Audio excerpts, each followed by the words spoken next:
Hi friends, ಎಲ್ಲರಿಗೂ top one super ಅಕಾಡೆಮಿಗೆ ಸ್ವಾಗತ. ಈ 6ನೇ ತರಗತಿಯಿಂದ 10ನೇ ತರಗತಿಯ ವಿಡಿಯೋ ಸರಣಿಯಲ್ಲಿ ನಾವು ಅನೇಕ ವಿಡಿಯೋಗಳನ್ನು ನೀಡ್ತಾ ಬಂದಿದ್ದೇವೆ. ಇವತ್ತು ಇತಿಹಾಸಕ್ಕೆ ಸಂಬಂಧಪಟ್ಟ ಹಾಗೆ ಗುಪ್ತರು ಮತ್ತು ವರ್ಧನರ ಬಗ್ಗೆ ಸಂಪೂರ್ಣವಾಗಿರ್ತಕ್ಕಂತಹ ಮಾಹಿತಿಯನ್ನು ತಿಳಿದುಕೊಳ್ಳೋಣ ಸ್ನೇಹಿತರೆ. ಇದಕ್ಕಿಂತ ಮುಂಚೆ ನೀವ್ಯಾರಾದರೂ ನಮ್ಮ ಸೂಪರ್ ಅಕಾಡೆಮಿಗೆ ಸಬ್ಸ್ಕ್ರೈಬ್ ಮಾಡ್ಕೊಳ್ಳೋದಿದ್ರೆ ಈಗಲೇ ಸಬ್ಸ್ಕ್ರೈಬ್ ಮಾಡ್ಕೊಳ್ಳಿ ಹಾಗೂ ಹೊಸ ನೋಟಿಫಿಕೇಶನ್ಗಳಿಗಾಗಿ ಬೆಲ್ ಐಕಾನ್ ಕ್ಲಿಕ್ ಮಾಡಿ. ಮೊದಲನೆಯದಾಗಿ ಗುಪ್ತ ಸಾಮ್ರಾಜ್ಯ. ಗುಪ್ತ ಸಾಮ್ರಾಜ್ಯದ ಸ್ಥಾಪಕ ಶ್ರೀಗುಪ್ತ. ಗುಪ್ತರ ಲಾಂಛನ ಗರುಡ. ಗುಪ್ತರ ಪ್ರಥಮ ರಾಜಧಾನಿ ಪಾಟಲಿಪುತ್ರ. ಗುಪ್ತರ ಎರಡನೆಯ ರಾಜಧಾನಿ ಉಜ್ಜಯಿನಿ.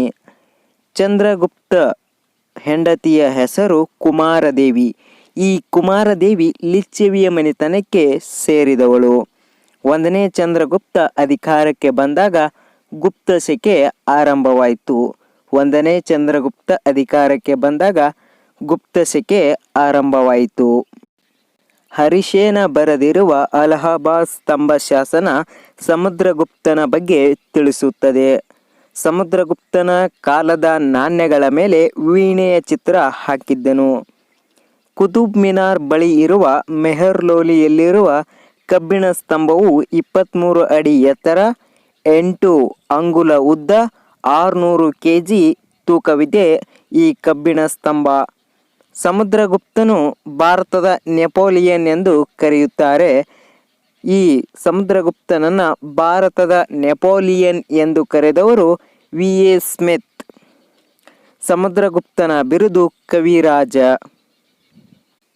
ಗುಪ್ತರ ಕಾಲದ ಪ್ರಮುಖ ಕವಿಗಳು ಮತ್ತು ಅವರ ಕೃತಿಗಳು: ಶೂದ್ರಕನ ಮೃಚ್ಛಕಟಿಕ, ವಿಶಾಖದತ್ತನ ಮುದ್ರಾರಾಕ್ಷಸ, ವಿಷ್ಣು ಶರ್ಮನ ಪಂಚತಂತ್ರ, ಅಮರಸಿಂಹನ ಅಮರಕೋಶ, ಆರ್ಯಭಟನ ಆರ್ಯಭಟಿ, ವಾಗ್ಭಟನ ಚರಕ ಸಂಹಿತೆ, ಕಾಳಿದಾಸನ ಅಭಿಜ್ಞಾನ ಶಾಕುಂತಲೆ. ಇನ್ನೊಮ್ಮೆ: ಶೂದ್ರಕನ ಮೃಚ್ಛಕಟಿಕ, ವಿಶಾಖದತ್ತನ ಮುದ್ರಾರಾಕ್ಷಸ, ವಿಷ್ಣು ಶರ್ಮನ ಪಂಚತಂತ್ರ, ಅಮರಸಿಂಹನ ಅಮರಕೋಶ, ಆರ್ಯಭಟನ ಆರ್ಯಭಟಿ, ವಾಗ್ಭಟನ ಚರಕ ಸಂಹಿತೆ, ಕಾಳಿದಾಸನ ಅಭಿಜ್ಞಾನ ಶಾಕುಂತಲ. ಗುಪ್ತರ ಕಾಲದ ವಿಜ್ಞಾನಿಗಳು: ಧನ್ವಂತ್ರಿ. ಭಾರತದ ವೈದ್ಯಶಾಸ್ತ್ರದ ಪಿತಾಮಹ ಧನ್ವಂತ್ರಿ ಚರಕ ಸಂಹಿತೆಯನ್ನು ಬರಿತಾನೆ. ಸುಶ್ರುತ. ಈ ಸುಶ್ರುತ ಶಸ್ತ್ರಚಿಕಿತ್ಸಾ ವೈದ್ಯನಾಗಿದ್ದ. ಇನ್ನು ವರಹಮೀರ್, ಇವನು ಪಂಚಸಿದ್ಧಾಂತಿಕ ಎಂಬ ಶಾಸ್ತ್ರದ ಗ್ರಂಥವನ್ನು ರಚಿಸ್ತಾನೆ. ಈ ಗ್ರಂಥವನ್ನು ಖಗೋಳಶಾಸ್ತ್ರದ ಬೈಬಲ್ ಎನ್ನುವರು. ಈ ಖಗೋಳಶಾಸ್ತ್ರದ ಬೈಬಲ್ ಎಂದು ಯಾವುದನ್ನು ಕರೆಯುತ್ತಾರೆ ಅಂತ 2019 SDA ಕ್ವಶನ್ ಪೇಪರ್ನಲ್ಲಿ ಈ ಕ್ವಶನನ್ನು ಕೇಳಿದ್ದಾರೆ ಸ್ನೇಹಿತರೆ. ನೀವು ಒಂದ್ಸಲ ಚೆಕ್ ಮಾಡಿ. ಎರಡನೆಯದಾಗಿ ವರ್ಧನ ಸಾಮ್ರಾಜ್ಯ. ಈ ವರ್ಧನ ಸಾಮ್ರಾಜ್ಯದ ಸ್ಥಾಪಕ ಪುಷ್ಯಭೂತಿ. ವರ್ಧನರ ಪ್ರಥಮ ರಾಜಧಾನಿ ತಾನೇಶ್ವರ.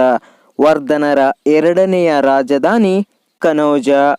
ವರ್ಧನರ ಪ್ರಸಿದ್ಧ ದೊರೆ ಯಾರಂದ್ರೆ ಅವನು ಹರೀಶ್ವರ್ಧನ್. ಈ ಹರೀಶ್ವರ್ಧನನ ತಂದೆ ಪ್ರಭಾಕರ ವರ್ಧನ. ಹರೀಶ್ವರ್ಧನನ ಅಣ್ಣ ರಾಜ್ಯವರ್ಧನ. ಹರೀಶ್ವರ್ಧನನ ತಂಗಿ ರಾಜಶ್ರೀ. ಹರೀಶ್ವರ್ಧನ ಮತ್ತು ಪುಲಕೇಶಿಯ ಕಾಳಗದ ಬಗ್ಗೆ ರವಿಕೀರ್ತಿ ಹೇಳಿದ್ದಾನೆ. ಬಾಣಭಟ್ಟನ ಹರ್ಷಚರಿತೆ. ಇದು ಬಾಣಭಟ್ಟನ ಕೃತಿ ಹರ್ಷಚರಿತೆ. ಮಹಾಸಂಧಿ ವಿಗ್ರಹ ಎಂದರೆ ಅನುಸಂಧಾನಗಳನ್ನು ಮಾಡುವವನು. ವರ್ಧನರ ಕಾಲದಲ್ಲಿ ಮಹಾಸಂಧಿ ವಿಗ್ರಹ ಎಂದರೆ ಅನುಸಂಧಾನ ಮಾಡುವವನಿಗೆ ಮಹಾಸಂಧಿ ವಿಗ್ರಹ ಎಂದು ಕರೆಯುತ್ತಿದ್ದರು. ಅದೇ ರೀತಿ ಮಹಾಬಲಾಕೃತ ಎಂದರೆ ಮಹಾಸೇನಾಪತಿಗೆ ಮಹಾಬಲಾಕೃತ ಎಂದು ಕರೆಯುತ್ತಿದ್ದರು. ಅದೇ ರೀತಿ ಕಂದಾಯ ಅಧಿಕಾರಿಗೆ ಭೋಗಪತಿ ಎಂದು ಕರೆಯುತ್ತಿದ್ದರು. ಓಕೆ ಸ್ನೇಹಿತರೆ, ಇವತ್ತು ನಾವು ವರ್ಧನ ಮತ್ತು ಗುಪ್ತ ಸಾಮ್ರಾಜ್ಯದ ಬಗ್ಗೆ 6ನೇ ತರಗತಿಯಲ್ಲಿ ಒಂದು ಚಾಪ್ಟರ್ ಇದೆ ಮತ್ತು 8ನೇ ತರಗತಿಯಲ್ಲಿ ಒಂದು ಚಾಪ್ಟರ್ ಇದೆ. ಇದನ್ನು ಎರಡನ್ನು ಮಿಕ್ಸ್ ಮಾಡಿ ನಿಮಗೆ ಇವತ್ತು ಈ ವಿಡಿಯೋದಲ್ಲಿ ತಿಳಿಸಿದ್ದೇನೆ. ಇದೇ ರೀತಿ ಎಲ್ಲ ವಿಡಿಯೋಗಳನ್ನು ನೋಡಲು ನಮ್ಮ ಚಾನಲನ್ನು ಸಬ್ಸ್ಕ್ರೈಬ್ ಮಾಡ್ಕೊಳ್ಳಿ ಹಾಗೂ ಹೊಸ ನೋಟಿಫಿಕೇಷನ್ಗಳಿಗಾಗಿ ದಯವಿಟ್ಟು ಬೆಲ್ ಐಕಾನ್ ಕ್ಲಿಕ್ ಮಾಡಿ. ಈ ವಿಡಿಯೋ ಇಷ್ಟವಾದರೆ ಲೈಕ್ ಮಾಡಿ. ಧನ್ಯವಾದಗಳು.